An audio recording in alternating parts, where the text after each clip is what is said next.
YouTube. What's up, bro? Back again. Another game for you niggas, bro. Still water. It's from that folder, bro. Just I'm trying, bro. I'm trying to get through it, you know? Before we get everything in there. Still water, bro. He's from Ichi. I can only assume. I've been making a lot of mouth noises when I be recording, bro. I'm trying to. I don't know how you other YouTube niggas do it, bro. I don't know how you like get around that, bro. But I'm you know who I got here with me, bro. Main man right there. Let's just get into this, bro. I'm gonna start yapping. This is work of fiction. The resemblance to any real life people is purely coincidental. This game contains depictions of horror, mature themes, violence, and strong language. Viewers' discretion is advised. Heard you. Caretaker. No voiceover? Caretaker, I'm sorry, but I can't stay here anymore, Nina. Caretaker. I feel like I'm going crazy. Nina. Calm down. If we just talk it out. Caretaker. So many strange things keep happening, one after another. Every day there's a damn dripping sound. I thought it was just something leaking at first, but I check every faucet, every ceiling, everything, and still I hear it everywhere, constantly echoing in my ears. Nina, please, listen to me. Caretaker. Oh, but the water, that damn water. Caretaker. Yes, everywhere, pools of it. Are all over the house. Every time I try to map it up, another will appear. There's no end. Golly, she's going through it, bro. But it's at night. It's at night when it comes. Pause. Nina, what are you talking about? Caretaker, I hear someone or something walking along the hallways at night. Maybe it's just my grandfather. Old man Mikowski. Caretaker, no Nina, it's not him. I thought it was, but it's not. But I've seen that thing. Ugh. I only glimpsed at it once, but I'm more than certain that thing was not your grandfather. Oh my gosh. Ever since that night, I would lock my door and pray it would walk past my room. Ugh. I don't know what's going on, but I swear it just keeps walking. Always walking on pools of water. Sometimes I hear them randomly, their steps are erratic, faint, but I can still hear them. Just this steady pace up and down the halls. But I think recently it's no longer like that. Nina, what do you mean? Caretaker, every morning I follow to see where the wet footprints lead. It walks towards something more clearly than before. It would walk down the halls, climb the stairs, turn corners. All of it I'd follow. Eventually the trail would come to a stop. And it would stop right by your grandfather's room. Nina, his room? If this is some sick joke to scare me away, then please stop. Caretaker, it's not a joke, Nina. Caretaker, I meant it when I said there's something wicked going on in this house. It can't be true. I know this is a lot, but you have to believe me. I can't stay here any longer. Nina, I'm sorry. Nina. It's okay, I understand. Girl, come get your old man.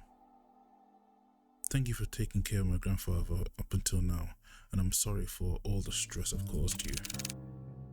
I'll be sure to pay you right away, as soon as Nina, listen to me. I don't know what's happening around here, but...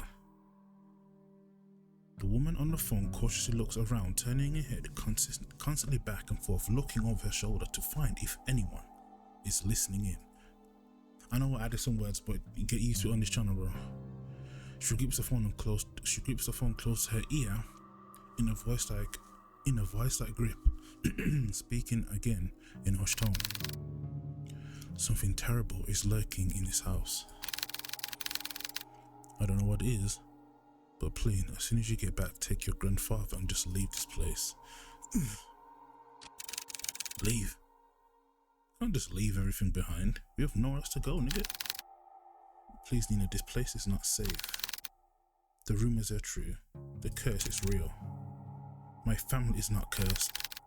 Caretaker. But Nina, at this rate, you and your family will. Enough. Pause. Cold and sharp tenseness strains the call, both women exhausted and stressed beyond their comfort. Try to stifle their growing frustration towards one another, neither yielding on others' thoughts, only leaving anger and hurt to fester through the silence. After what feels like a suffocating silence, Nina finally sighs heavily and responds bluntly to the caretaker. Look, I don't know what you heard or saw, but I can't just leave things like this. Whoever or whatever they are, they will answer to me. I won't let them have their way. Okay, Nina, she bought that action, bro. I don't have time wasting my energy on this stupid curse. So if you can't help me, then so be it. I'll just find a way. Okay. Caretaker, Nina. And she looks old too, like... Nina, my grandfather is all I have left. He is all I have left. Caretaker. Dinner, 7 p.m. Diner, 7 a.m. My fault. I'm dyslexic, you know the words be. Amid a foggy morning, there sits a man by the corner of a booth. He drinks black coffee, depends on his mood, occasionally orders a donut. And today, it was just black coffee. Hugo, okay? I swear I've never seen that amount of paperwork in my life. A freaking mountain worth of it. You're a valuable member of our team, Hugo. My foot. I'm starting to believe that I was bamboozled into joining the agency. Hugo Laurent, age 30, takes a good look at his cup of Joe, chugs all in one sitting. Do you mean, bro, just... Damn, Hugo. He then continues to grumble to himself about late night grueling work at the office. Let me put this on vibrate.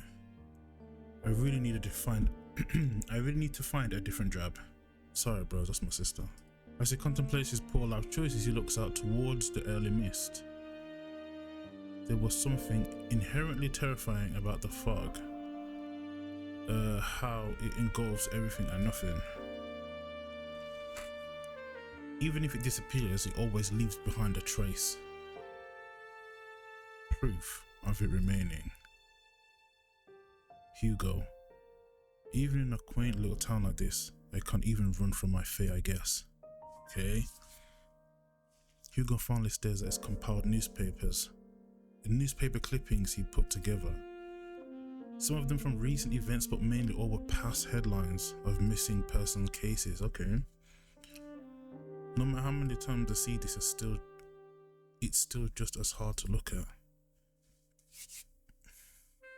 Fixating cases after case. Fixating case after case, he can't help but remind himself that there is a reason for all of this. All too personal reason, okay? Seeing strange things come with a price. In the end, I'm the one who's doing this myself. Sounds rough. May I join? Kuya. May I join Kuya? Huh? An annoying familiar voice interrupts his train of thought. He slowly looks up to see one other. Just chill on the filling in of words, bro. He looks up to see one responsible, although reluctantly. Okay, black character. Good morning, Hugo. Hugo scowls and turns away from him. He then gathers his files and shoves it back into the binder. Meanwhile, the tall man takes this as an takes it as an invite and sits at the opposite end of the booth. He greets the waitress passing by and orders himself the hefty body breakfast special, with an extra plate. There was a momentary silence between them before Noah disrupts it once more. Well, too bad for you, I ordered a big breakfast for the two of us. Two? Hey yo, listen, if my nigga pulls up and orders me a breakfast like this, I'm talking in, bro. As if the world could grace Noah with an even more perfect punchline, the food arrives. Yes, sir, Hugo. Why the hell did you order for two of us? Just eat what you want to eat, don't worry about me. Noah, stop it. Whoa. Mukang Masapa. Masrap. Right, Hugo? Are you even listening to me? Come on, we both know that if you don't eat now, who knows when you will, and I'm not about to let you faint again. So up. Yep. Noah Delon. Is it Noah Delon or Noah Delon? Noah DL. Heard you. 27. A natural born charmer. Also the only person in the world who lovingly threatens him to eat every day. He's gotta be ethnic, bro, because you know how we get down. Food is everything, bro. Food is key. With a pensive look, Hugo finally gives in and eats the generous spoonful without further complaint. You letting a nigga? It's good. Right. Good food always helps cheer you up. It's true.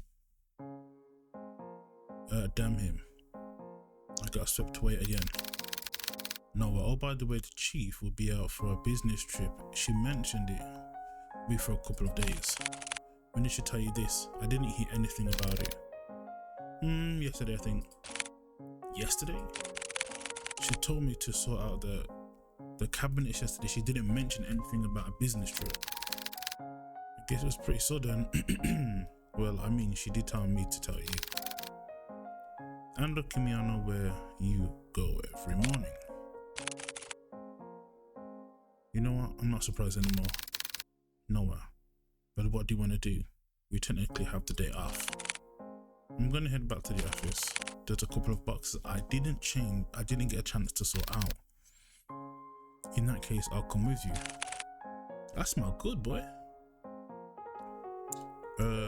Why you could just rest for the day. Pass up the opportunity to get to know you better. Quit it. After the enlightening banter, the two of them finish their breakfast, pay for their meals, and head to Hugo's car. Okay.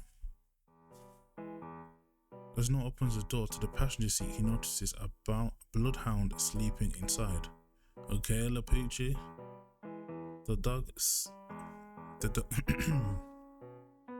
The big dog stares at the sound of the car opening and lazily stares at Noah. I'm sorry, big guy. He then closes the door while trying not to make too much noise to disturb its occupant. Colby. Okay. At the sound of his name, his heavily lidded eyes slowly peek to see who calls for him. It is his one and only partner. His human. It is his one and only partner, his human. Oh, my fault. As if finally realizing who he is or where he is, the old bloodhound stirs up from his sleep, pounces at Hugo, and proceeds to wag his tail uncontrollably. My nigga Colby, okay? Good morning again, Colby. Had a nice nap. Colby, 8 years old, Hugo's most faithful and loving partner in crime, has the biggest tendency to just sleep all over the place. Noah, who is witnessing all of this from the back seat, chuckles to himself.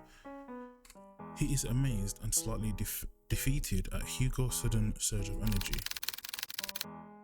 Noah, it doesn't matter how many times I try, when it comes to boosting up his mood, no one can beat Colby.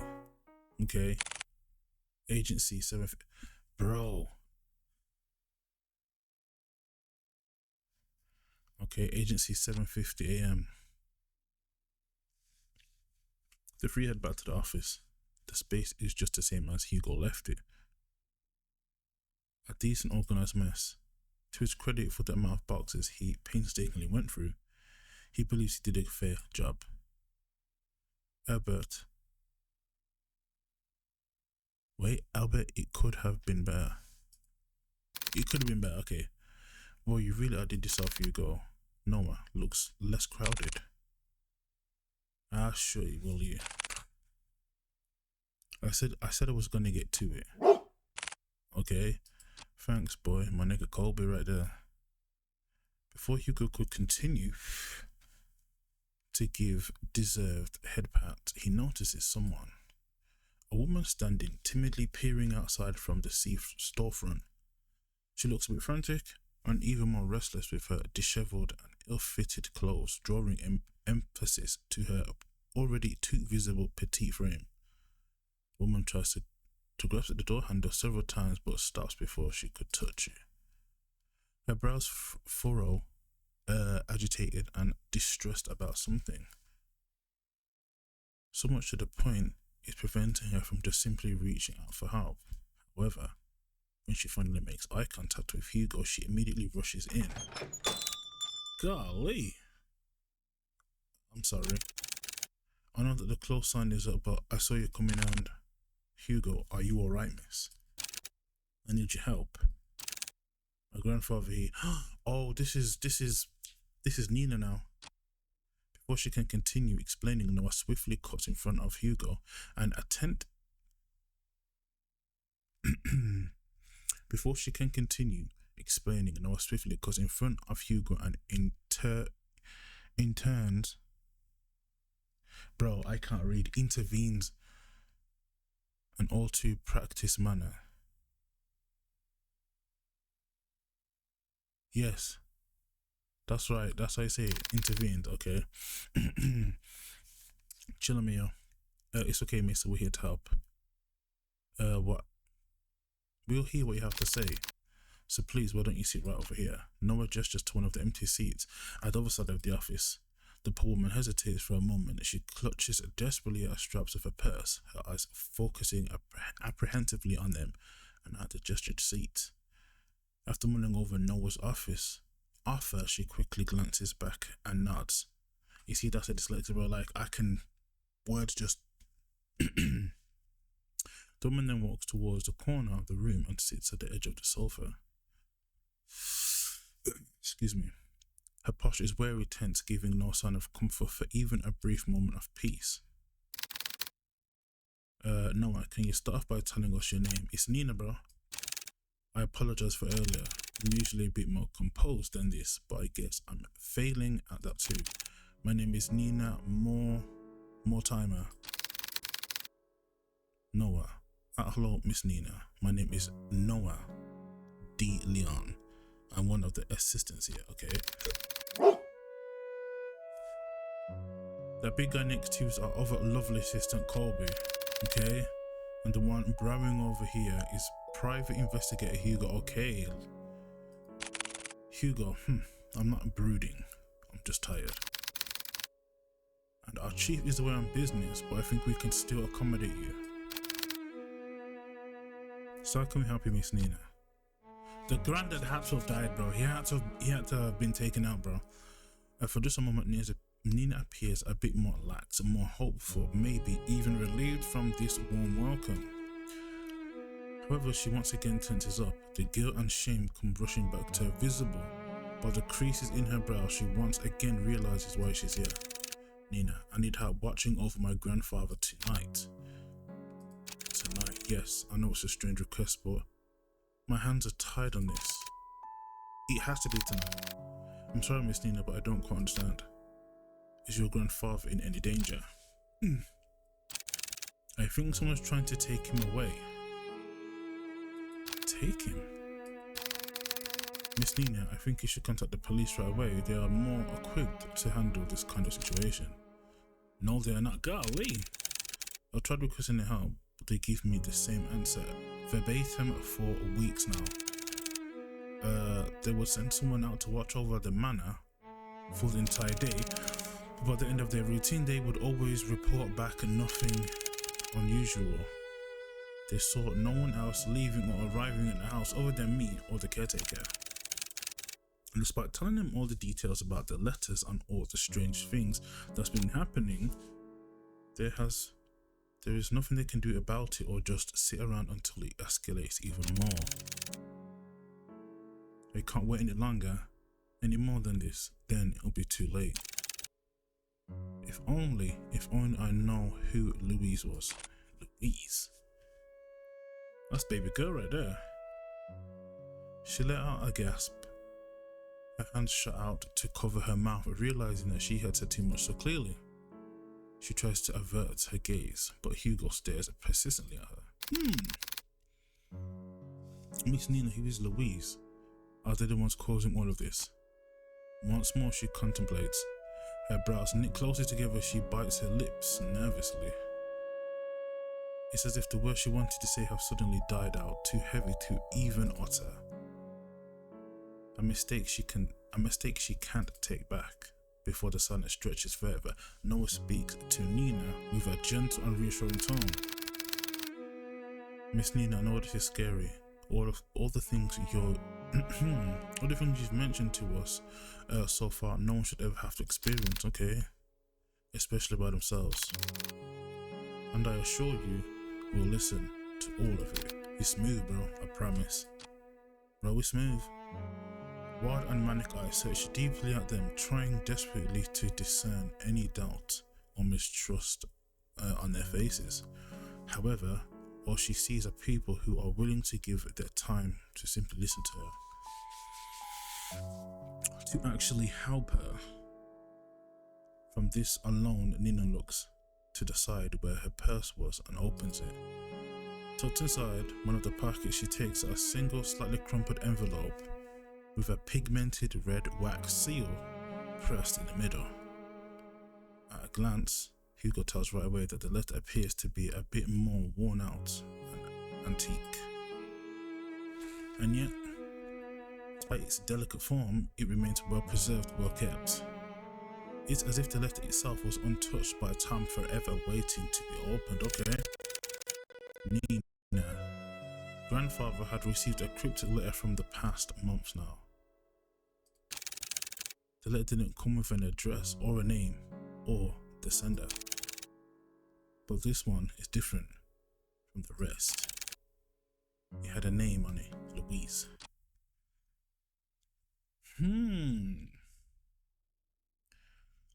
As she handed over the letter, Hugo noticed that her hand slightly shaking, Nina still avoiding his gaze, but he knew she was trying in earnest. But before he could reach out his hand, he sensed it. A faint shift in the room, unnoticeable to the others, but too glaringly clear to him. There's something very wrong with this letter. It's cursed, bro. Suddenly, Hugo recoils his hand away in pain. Like being struck with something sharp, so spontaneous, so memorable, that even if the pain disappears within seconds, a hint of it remains. Something so small, akin to a prick from a rosestone, or more like a paper cut. Nina, are you alright? I'm sorry I didn't mean to hurt you. No, I'm fine. Miss, more time. Please. It's not your fault. It's not your fault. Hugo stares squarely at the cut. A thin red line appears to form slowly by the top of his index finger, trailing down, stopping just above the first crease. The red so clearly visible is taunting. Noah, that doesn't look like a normal paper cut to me. Let me give you a bandage. It's fine. No, I don't need one, but really, it's fine. It doesn't even hurt that much. Noah takes one good look at him before slightly exasperated, sighing exasperately and sitting back down in the chair, his eyes still on Hugo's hand. Hugo shrugs and returns his attention back to the letter, but this time, luckily, nothing happened. Hugo, for it to reach all the way out here with just a letter alone is truly terrifying. Carefully, he removes the content of the envelope and unfolds it, okay? At first, it looks like any other normal written message. A person named Louise asking the others. The a person named Louise is asking the other Henry to come meet him. Oh, Louise, to meet him. What's that, Louis? Lois? Hugo, when did you receive this letter? Yesterday. The caretaker, we have now agreed to watch over my grandfather, but only during the day.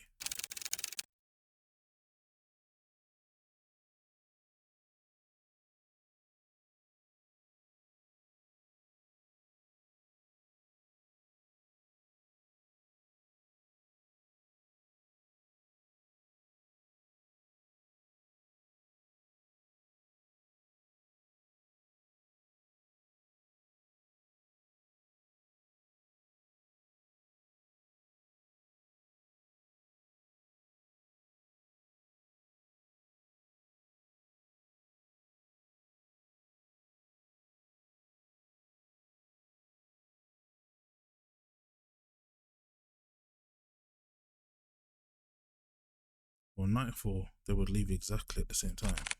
Before nightfall. I wanted to believe that this whole thing was an elaborate scheme to scare my family away.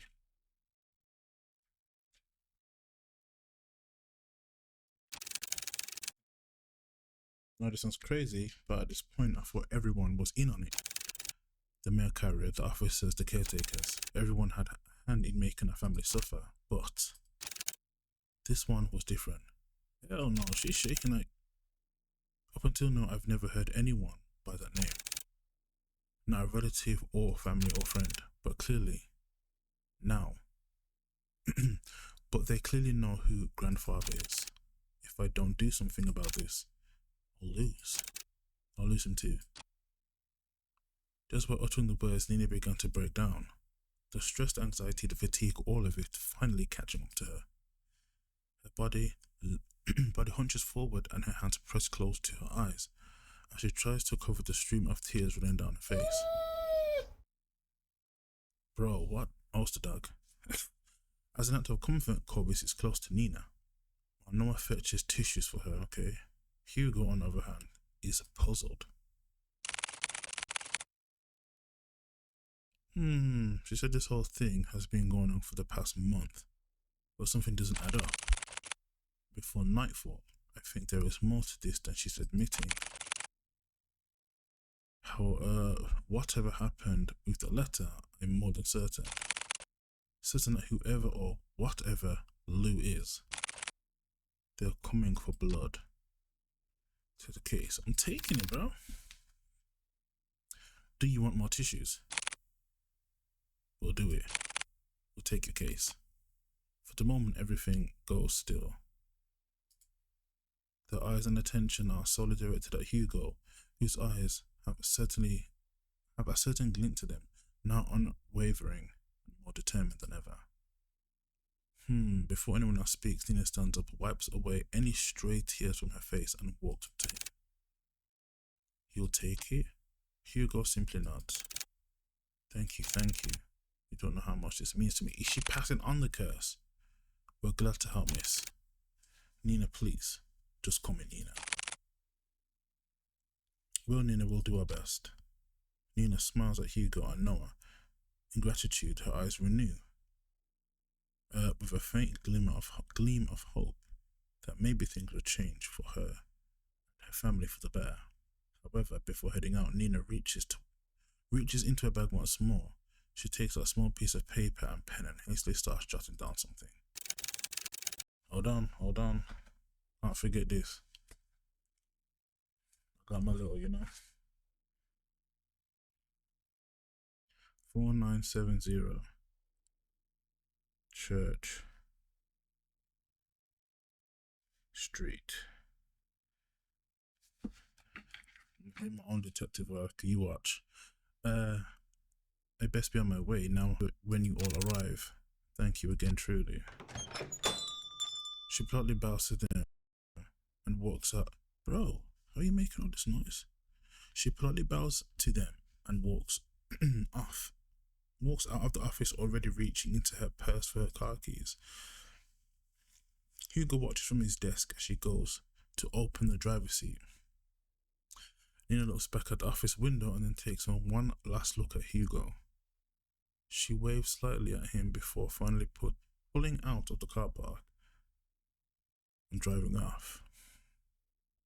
Once outside, Hugo turns and looks at his cluttered desk, still messy but presentable. I guess I'll have to sort this out later. Car, 5:30 p.m, so we've been in here for a minute. From the ongoing downpour to the quiet hums of the car, they sit in silence. Still miles off their destination, Hugo constantly checks their rear view mirror to see any passing cars. But it was only them on the road. Noah, who usually chats his ear off by now, leans quietly against the car door and looks out to the passing streetlights, reserved and distant. He hasn't said a word to Hugo since they left the office. Hey, you're a lot quieter than usual, what's wrong?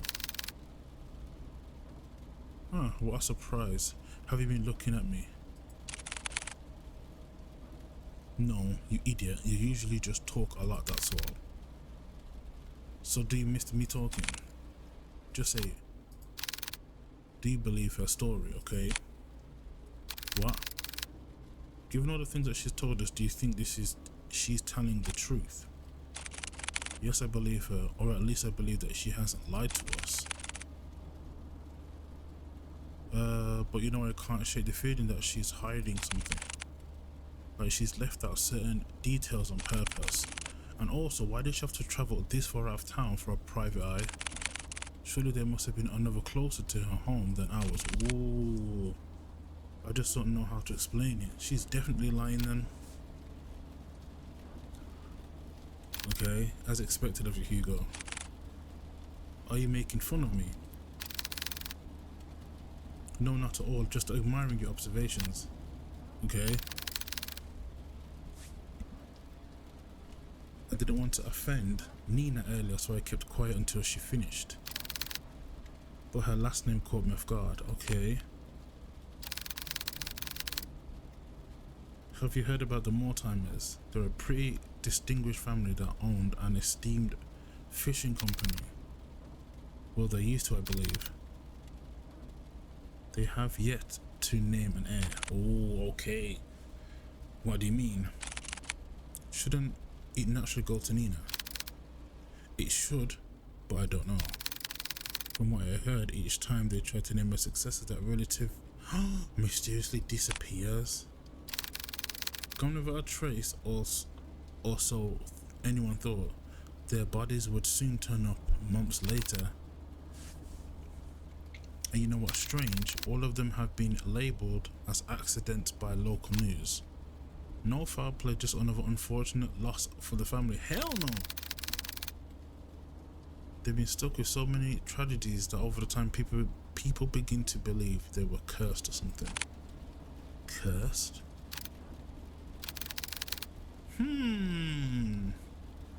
I think I can understand why she wouldn't go to the police again.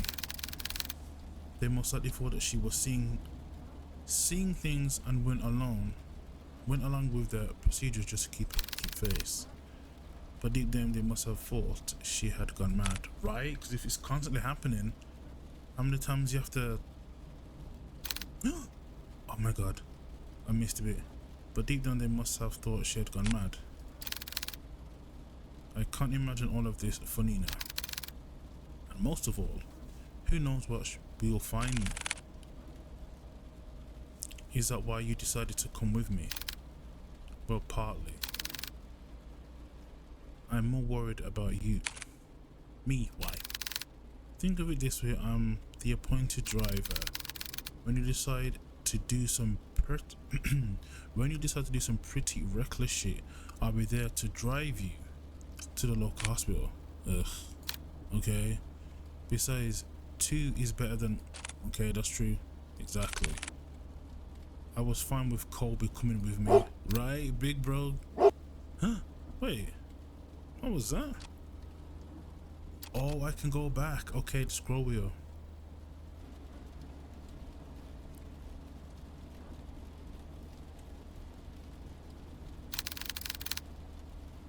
Okay, okay. Oh, wait, I'm going the wrong way.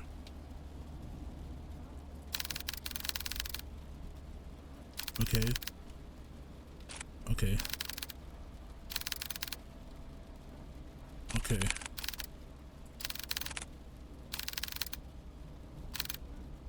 Okay. Are we going backwards? Okay, here we go. Big C. Well, you have heard that 3 is better than 2. Ugh. Okay, my fault. That's not getting cut out, bro. More time I stay at 6 p.m. Okay.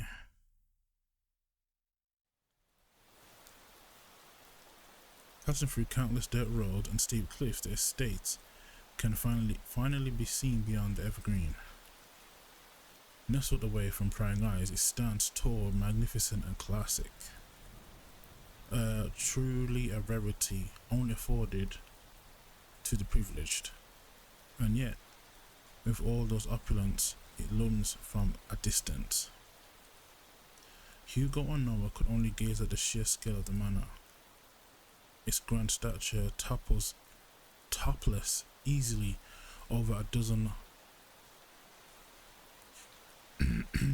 It's not getting cut, bro.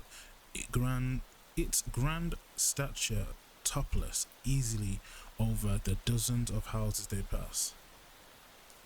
Whatever that means. Whoa, look at the size of it. Balls. I could never imagine seeing a house like this in person. It's almost too surreal. Come on, she's waiting for us. Immediately after exiting the driver's seat, a sudden sharp pain weighs heavy on Hugo's chest. Grasping tightly at his coat, he begins to gasp for air. His vision hazes as he leans closer to the car, trying desperately to ground himself. Like a fish drawn out of sea, he desperately heaves. The air in his lungs escaping too quickly burns as he feels his throat start to strain, drawing tighter and more the more he breathes. But his pain pales in comparison to the feeling far more excruciating. Is it the house? No, something far more sinister. He feels it. Something is watching him. A piercing gaze fixed on him like leering at a bug and waiting to strike. We'll be together soon, Henry. Pause! What the hell? Damn it already. I need to hurry or else. Can he do, is he like part like psychic or clairvoyant or whatever they want to call it? Hey, are you alright? Noah calls out Tim, snapping him out of his fixated trance. Corbin nudges his head against Hugo, whining with concern over his partner's well-being. Did you hear that just now? Hear what? That voice was so close to my ear. Nina, you're a suspect, bro. Is everything alright? Oh, I'm fine. Don't mind me. I'm just a bit winded out from the trip, that's all. I'll be happy to make you tea at the very least. A good cup of tea can never go wrong, bro. If it's no trouble. No, not at all. It's the least I can do. Once again, the subtle uneasiness from Nina surfaces. But before Hugo could get a chance to look further into it, she walked off towards the front porch without saying another word. Are you sure you're alright? You sounded like you were choking earlier. I said I'm fine. Besides, we are already here. We can't back out now. Listen to me, I think you should. Noah abruptly cuts his lecture short as he notices Nina stopped by the front door. She stands by the door silently contemplating something. Is that them or was that someone else? It's just like before, but this time she seems even more anxious. Whatever unease she tried to mask earlier becomes more apparent the minute they walk close to the front door. Nina, I haven't been quite honest with you, detective. Yeah, we know now. Just like before, as carefully choosing her next words, she decides that in this situation, words are not enough. You'll see for yourself what I mean. And with that, Nina enters the house, leaving the three to follow behind. Hugo is about to enter through the foyer when he feels a tug at his arm. Don't forget what I told you. Something happens, let me know right away. You'll be the first to know. And with that, Noah releases his grip on Hugo.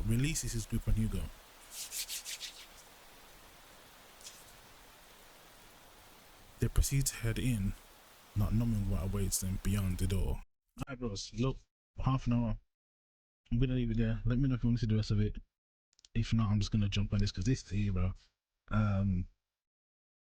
Yeah, part two. Let me know. Drop a comment down. You know what to do. Like, comment, subscribe, bro. All that good stuff. Peace, bro. Peace.